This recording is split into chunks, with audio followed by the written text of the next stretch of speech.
কি রাগ করলা, বলো বিসমিল্লাহ, বলো সুবহানাল্লাহ। এই কথাটা যে ভাইরাল, এটা বললে আমলনামায় গুনাহ উঠে যেতে পারে যে কারণে, এবং কি এটা মারাত্মক একটা বিষয়।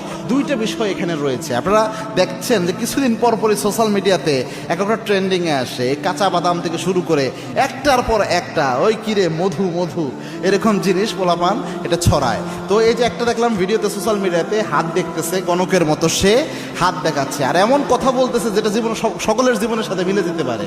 আর দেখার পরে বলতেছে যে ঠিক কি না, ওই ছেলে বলতেছে ঠিক। কি রাগ করলা? কয় না। কয় বলো বিসমিল্লাহ, বলো সুবহানাল্লাহ। এখানে প্রথম যে বিষয়টা হয়, রসুলের একটা হাদিস জানেন, আল্লাহর হাবিব সাল্লাল্লাহু আলাইহি ওয়াসাল্লাম জানিয়েছেন, আবু হুরায়রার বর্ণনা, মান আতা কাহিনান, কোন ব্যক্তি যদি গণকের কাছে যায়, গণকের কাছে যে হাত দেখায়, আল্লাহর হাবিব জানিয়েছেন যাওয়ার সাথে সাথে 40 দিনের আমল বাতিল হয়।